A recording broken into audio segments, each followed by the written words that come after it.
¿ok?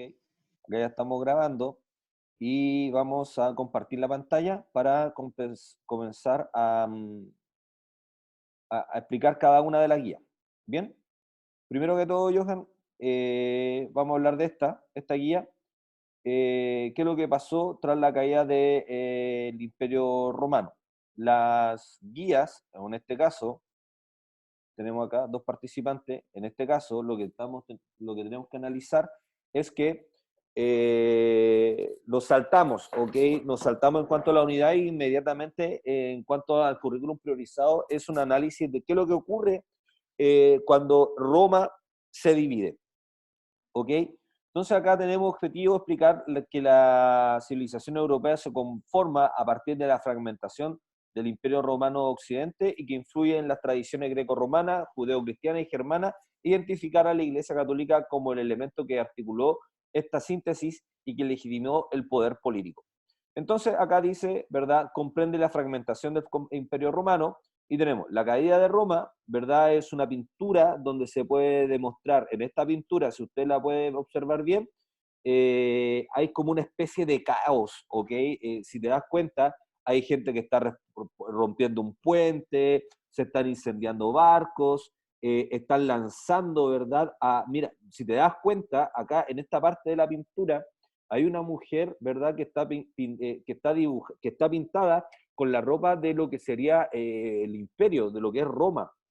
Si te percatas, está esta capa roja de los soldados romanos, del emperador, y está siendo lanzada al mar. ¿Eso qué significa? La están matando, ¿verdad? Tenemos acá una figura de lo que sería esta escultura, ¿verdad? Esta escultura romana, a la cual se le corta la cabeza, y bueno, persecución de soldados y etcétera. Por lo tanto, acá demuestra que la pintura habla sobre la caída de este imperio. A su vez, vamos a encontrar que aparece el símbolo de la Iglesia Católica, ¿ok? Vamos a dejar acá para ver quién más ingresa. El símbolo de la Iglesia Católica, no pasó nada, lo vamos a tener acá en chiquitito. ¿Y qué es lo que vamos a observar? ¿Qué veo acá?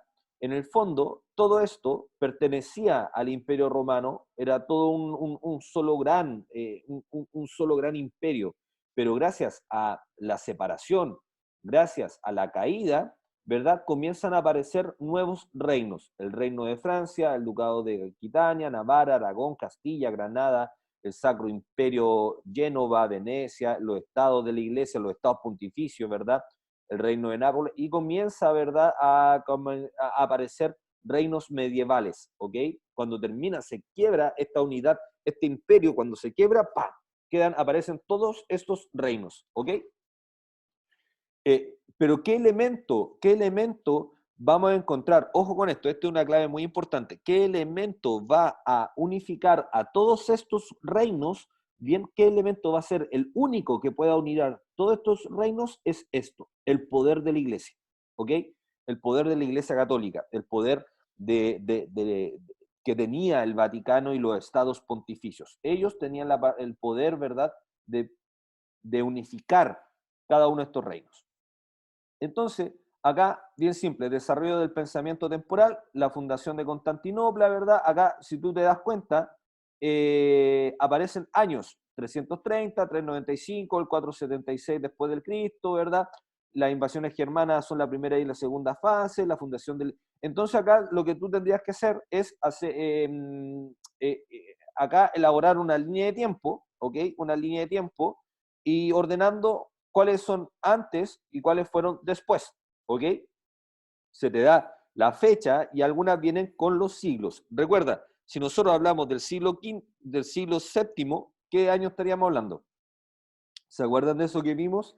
Si hablamos del siglo VII, estamos hablando del inicio del Islam, siglo VII, en el año 800. Entonces, 800, listo. El 800, por lo tanto, está después o está entre medio de esta misma, del Imperio Carolingio. Y ahí uno va, ¿verdad?, comenzando a trabajar. Bien, bien simple. Acá dice, análisis del texto de la caída del Imperio Romano. La crisis del Imperio Romano. ¿Se irán acentuando cada vez más la diferencia entre la parte occidental y la oriental del imperio, ya que dividió desde el año 395 a la muerte del emperador Teodosio. ¿Ok? El occidente inminente latino, empobrecido y ruralizado, contrasta, ¿verdad? Contrasta con el oriente, esencialmente helénico, rico, con una economía monetaria sólida, de carácter urbano y mejor definido. A la larga, será precisamente el Imperio Romano de Oriente el que logre sobreponerse a las adversidades, prolongando la historia de Roma por todo un milenio. Es lo que conocemos como Imperio Bizantino o Imperio Greco medieval, que solo caerá en manos de los turcos en el 1453. Occidente, agobiado por los problemas, morirá en el 476 de enfermedad interna. Las invasiones bárbaras jugaron un rol importante en este proceso, es cierto, pero no lo explican por completo. En rigor, lo que sucedió ese año fue que el Imperio Romano perdió sus provincias occidentales. Bien, ¿qué significa eso, Johan? Mira, es un adaptado, es un documento adaptado, ¿ok? Vamos a ver si hay alguien más. Nadie más quiere venir. A ver, ¿qué es lo que habla de la crisis del Imperio Romano? Este es el Imperio Romano. Vamos a pensar que tenemos un solo gran etapa o un solo gran imperio, el Imperio Romano. Todo esto era Roma. Vamos a nombrar este como Oriente y este como Occidente. Cuando el Imperio Romano se divide, ¿ok? Se divide entre Oriente y Occidente, con el tiempo va a morir el Occidente. El Occidente comienza a caer, se comienza a fragmentar, ¿verdad? Y van a aparecer lo que son hoy, o lo que fueron, ¿verdad? En su tiempo, todos estos nuevos reinos. ¿Ok? Y el Imperio Romano de Oriente va a seguir siendo un imperio sólido, un imperio totalmente fuerte. Ellos se van a convertir en el Imperio Bizantino. ¿Por qué cae? ¿Ok? Como lo dice el documento, ¿por qué cae el Imperio Romano de Occidente? Por las invasiones bárbaras. ¿Ok? ¿Quiénes son los bárbaros? Para los bárbaros son son todas aquellas personas que no comparten la misma lengua, que no hablan latín, ¿ok? Que no tienen la misma religión, no son cristianos, ¿verdad? Y todas esas personas que no hablan ni latín y tampoco son cristianos, son bárbaros. Y los bárbaros para ellos eran específicamente los que vivían en el norte de Europa, lo que hoy son podríamos decir, los pueblos germanos, los alemanes, que en el día de hoy podríamos hablar, los finlandeses, los noruegos, los vikingos, para que lo podamos resumir. Son los vikingos y para los romanos los vikingos eran bárbaros, ¿ok? ¿Por qué? Porque no compartían su misma cultura. La pregunta es, ¿cuáles fueron las principales diferencias que se marcaron progresivamente entre la región occidental y el imperio oriental? Acá lo dice, ¿verdad? Estamos hablando de que por una parte el occidental está empobrecido, en cambio el oriental es un territorio bastante rico, bastante sólido, bastante fuerte, ¿ok? ¿Qué efectos tuvieron las invasiones bárbaras en la unidad del Imperio Romano? Ya lo comenté hace un par de minutos atrás, ¿ok? Vamos a ver qué es lo que sucede. Por ejemplo, me encantaría haber tenido a ver, no, vamos, si se corta, ok, vamos a buscar otra cosa un mapa para que nos podamos guiar. El Imperio Romano, vamos con esta misma guía. Mira, todo esto era uno solo, que era el Imperio Romano. Los unos, que eran los mongoles, ok, los mongoles comenzaron a invadir este territorio. Comenzaron a invadir este territorio, ¿ok? ¿Qué es lo que va a ocurrir?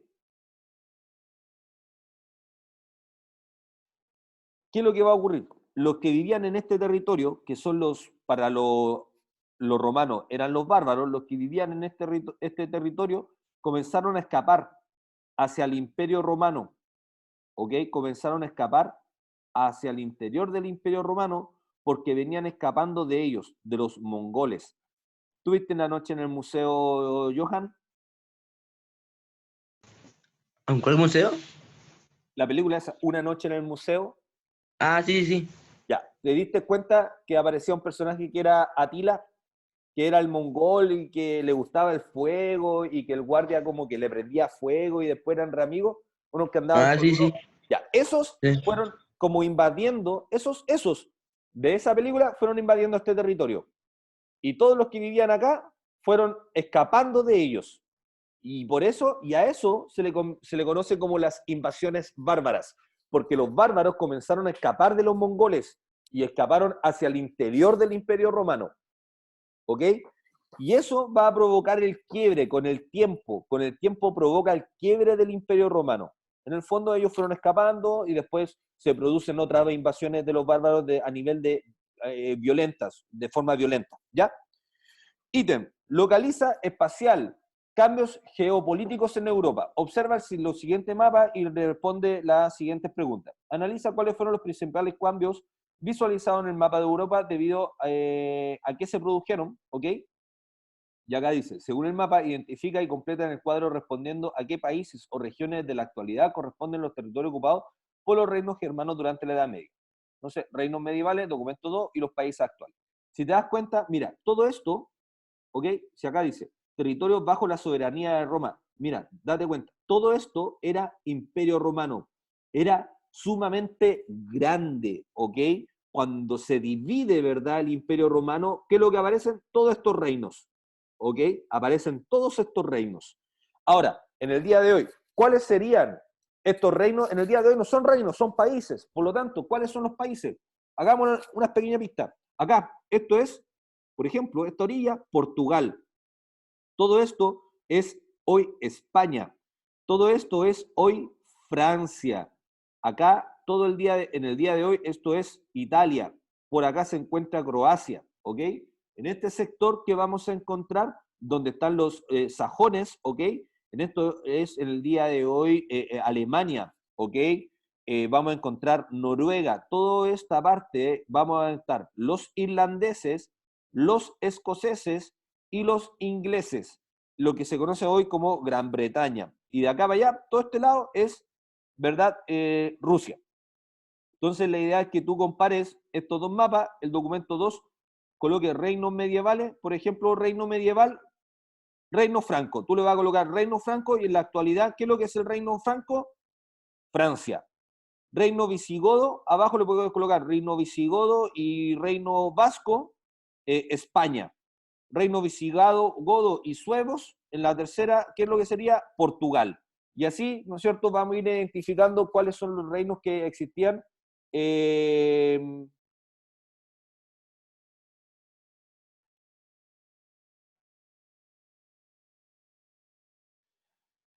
en...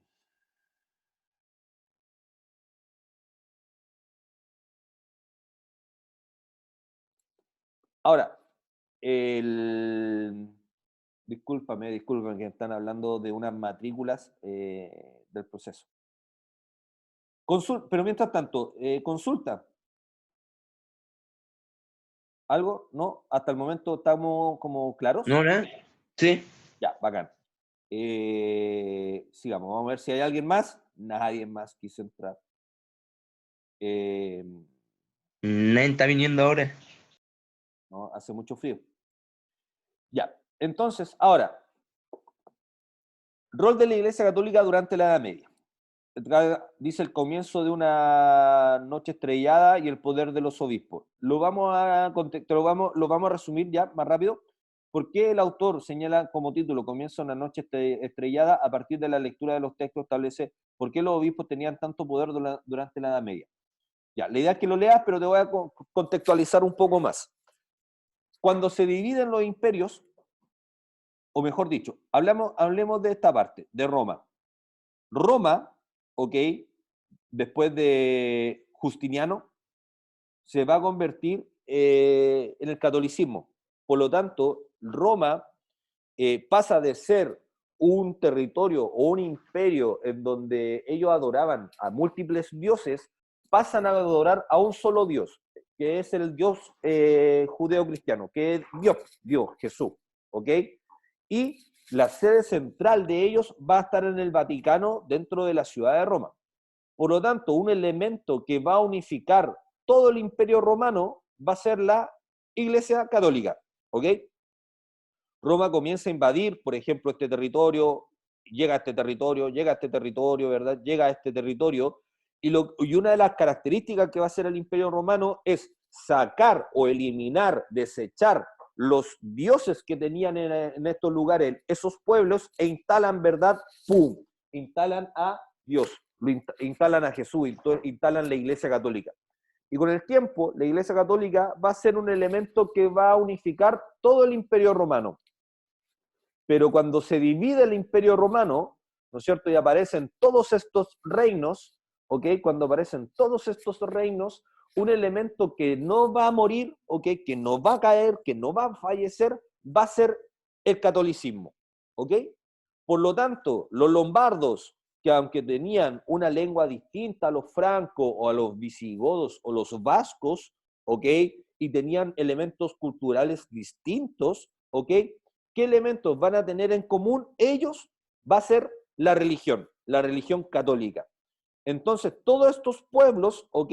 En un principio, porque después van a aparecer otras, van a aparecer más adelante, algunas divisiones, todos estos pueblos van a estar unidos bajo la Iglesia Católica, ¿ok? Por lo tanto, cuando se divide el imperio, ¿verdad? O estamos hablando que en el año 600, en la Europa del año 600, lo que tenía más poder en estos momentos era la Iglesia Católica, que era el elemento que unificaba, que podía unificar todos estos reinos, ¿ok? Entonces, en base y en consideración a eso, habría que leer estos dos documentos y poder responderlo, ¿ok? Ahora, vayamos a el número, la segunda guía de aprendizaje.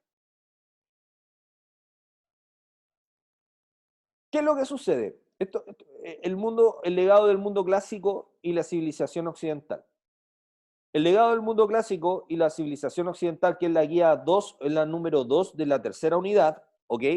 Habla de qué es lo que heredamos, ¿verdad? Después de que el Imperio Romano de Occidente y el Imperio de Occidente cae, ¿ok? ¿Qué es lo que vamos a heredar? Y en el fondo lo que vamos a heredar es la filosofía, la historia, la literatura, el arte, el latín y la arquitectura, ¿ok? Es por eso que es hoy importante que nosotros podamos estudiar Grecia y Roma, ¿ok, Johan? Porque en el fondo nosotros tenemos que basarnos en eso. De hecho, los romanos en el día de hoy, las leyes, ¿verdad? Si tiene algún familiar, pariente, amigo, cercano que estudie derecho, o que tengan algunos ramos en donde se considera el derecho, te vas a dar cuenta que una de las bases que tienen que estudiar es el derecho romano, ¿ok? Porque es la base de lo que sería las leyes y los estados y la jurisdicción y el ordenamiento, ¿verdad? Del Estado también occidental. ¿Ya? Entonces, vamos a encontrar que, por ejemplo, el aporte de los griegos va a ser la filosofía, va a ser la historia, va a ser la literatura, el arte, la escultura. Yo una vez se los comenté, conoces, ¿cierto?, la Avenida Aguirre. Y en la Avenida Aguirre existen un sinfín de esculturas, ¿ok? Y todas estas esculturas tienen relación, todas estas esculturas tienen relación a cómo concebían, ¿verdad?, los griegos el cuerpo humano, ¿ok? Por lo tanto, esa escultura es parte de lo que heredamos de ellos. Del latín, ¿ok? Del latín es lo que hoy se desprende como el idioma español o castellano, mejor dicho, el castellano, el italiano, ¿ok? El portugués. Hay palabras, conceptos en el inglés también que pertenecen, que vienen por acá, ¿ok? Actividades. Por lo tanto, acá tenemos que basarnos en la actividad de la página 106, que hemos heredado de los romanos y griegos, por qué, después qué elementos del legado clásico se observan en ellas, qué artistas y pensadores en distintas épocas habrían reconocido el mundo clásico como fuente de inspiración. Después tenemos la página 108 y 109, de acuerdo a los textos expuestos en la página 108 y 109, en qué consiste el legado político clásico. Después, ¿qué opinan sobre respecto al sistema democrático y principios como igualdad, participación y representatividad? ¿Qué desafíos existen en Chile qué opina, ¿verdad?, en estos desafíos. Y en la página 110, 111, ¿qué manera creen que se expresa en la actualidad las creaciones culturales propias del mundo clásico? ¿Con qué elementos del legado cultural clásico se ha relacionado cotidianamente? ¿De qué forma lo hemos hecho? Por lo tanto, si te das cuenta, la guía número 2 se basa netamente en comprensión del texto escolar, del libro de historia, ¿ok? En donde nos vamos a analizar qué es lo que dice cada uno de estos documentos, ¿ya? Está bien fácil eso, simplemente analizar, observar bien qué es lo que dice o qué figuras, qué podemos ver y de ahí comenzamos a responder. Por ejemplo, si vamos a la página 106, estoy buscando acá, esto lo habíamos visto también en la clase anterior. Si te vas a la página 106, ¿verdad? Te va a dar cuenta de que existen dibujos de lo que son los romanos. Espérame, vamos a buscar rápidamente. ¿Ok? Curso, acá vamos a buscar rápidamente el libro. Vamos a buscar rápidamente el libro, acá a la página 106. Me pasé.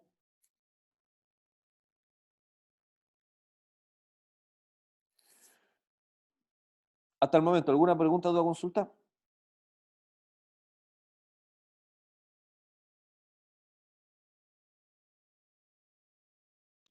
Ninguna, profe, ninguna. Ya, mira, esto fue lo que estuvimos viendo la vez anterior. Entonces, por ejemplo, reforzar un poco. Acá, ¿qué es lo que se puede observar? Los copistas medievales, ¿verdad?, que transcribían los documentos de la Edad Media, perdón, de lo que sería Grecia y Roma, tenemos la idea, ¿verdad?, de la escuela, la escultura, ¿verdad?, que hemos legado, el legado político, cómo funcionaba, ¿verdad?, el concepto de igualdad, que somos todos iguales ante la ley, concepto de democracia, del concepto de república, ¿ok? Y en el fondo la idea es poder leer estos documentos que en el fondo ya fue lo que estudiamos y fue lo que conversamos en el video anterior, ¿ya? Ahora, bien, vayamos a la guía integrativa. La integrativa está re simple y en el fondo la integrativa es una especie de finalización de las actividades que tienen que ver con el legado de los griegos y los romanos, ¿ok? A ver, acá dice, para finalizar la unidad, lee los recursos que se encuentran en la página 115 y responde las siguientes preguntas. Veamos, la participación ciudadana es un componente de la democracia porque la construcción y consolidación de esta es una labor que incluye no solo a las instituciones gubernamentales y a los partidos políticos, sino también a la sociedad civil. Para que una entidad que pueda calificar como democrática, es necesario que cuente con la participación responsable y voluntaria de sus ciudadanos y en la toma de decisiones políticas, sin que ésta circunscriba y agote en la elección. Y acá dice, como es sabido, a la formación de este último concurren tres elementos principales, el derecho romano, el derecho canónico y el derecho germánico. De ellos, los dos primeros constituyeron el objetivo de la ciencia y la doctrina jurídica. Desde el surgimiento de las universidades en el siglo XI hasta la codificación en el siglo XIX. Así se practicó, por ejemplo, en Chile, en la Universidad de San Felipe, durante el periodo colonial. En nuestras actuales universidades, el estudio del derecho romano persiste hasta hoy como un contrapunto obligado al estudio del derecho vigente. Entonces, ¿cuáles son las principales ideas planteadas en cada fuente? Dirías que tu formación es complementaria. Entonces, acá tenemos que entender si las ideas principales, ¿cuál es la idea principal? Acá, en la B, estamos hablando de que en el día de hoy se sigue estudiando el derecho romano, ¿ok? En la actualidad. Y acá tenemos que ver que tiene relación con la participación política y la participación gubernamental. Cómo se ve la participación política de las personas y cómo se ve la participación del gobierno. ¿A qué legado de este periodo clásico se refiere a cada una de las fuentes? Entonces, acá tenemos que ver la participación política y la participación, la doctrina judicial, si pertenecen a Grecia o Roma. ¿Ya? Ahí está bien simplecita. considerando tu conocimiento, ¿qué importancia dirías que tienen dichos legados para esta sociedad? Tienes que explicar, ¿verdad?, cuál es la importancia que tenemos de estos legados. O sea, sin el derecho romano, sin que Roma haya inventado los derechos, ¿qué seríamos hoy? ¿Ok? ¿Qué otros elementos son parte del legado clásico? Da ejemplos concretos. Acá es simple, analizar lo que es la guía 2 de esta unidad, la que acabamos de ver, como por ejemplo la escultura, el idioma, el latín, ¿verdad? La filosofía, y ahí la idea es que tú vayas complementando.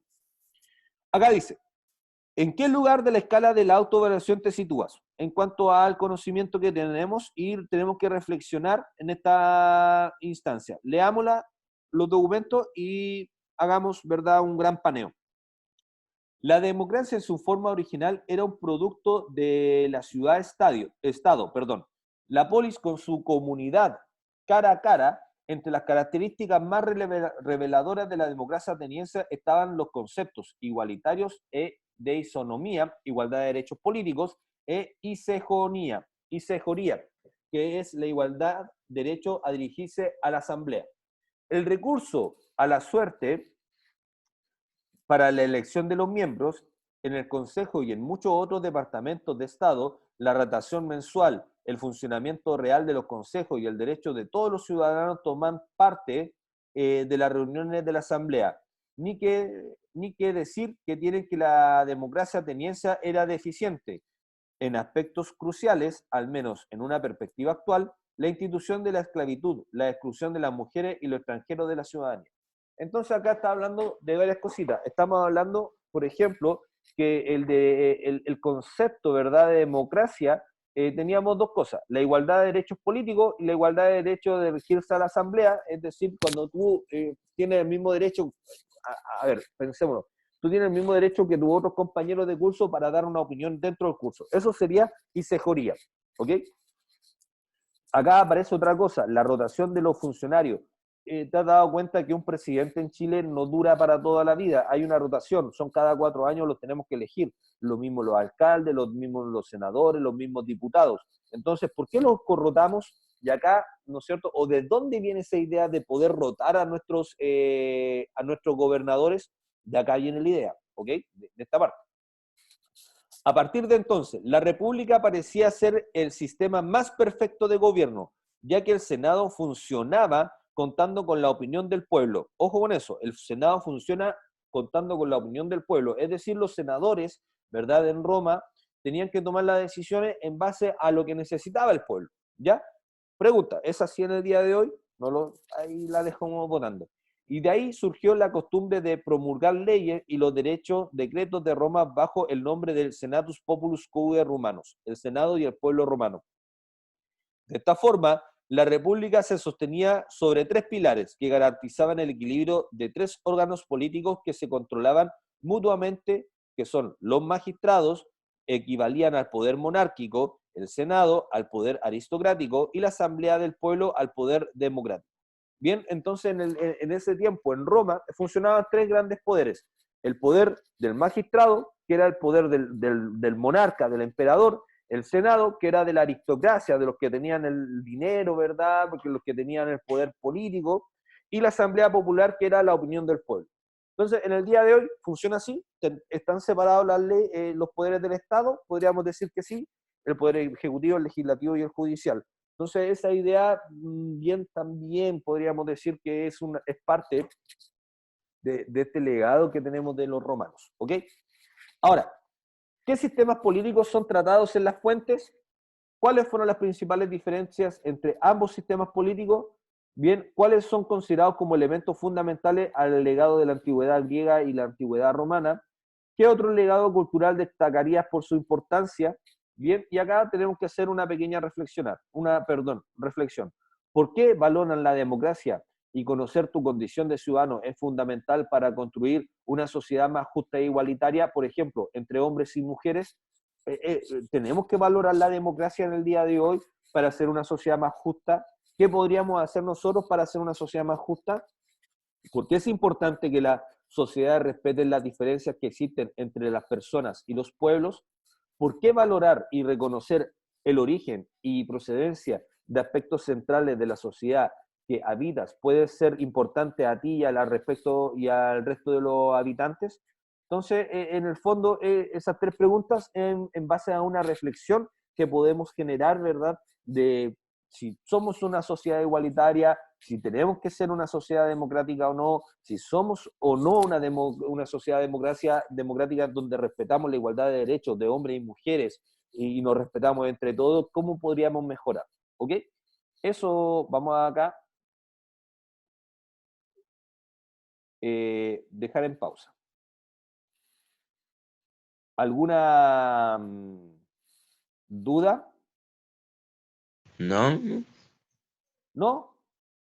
no. Ya. Entonces, acá ya dejé de grabar. No, todavía no.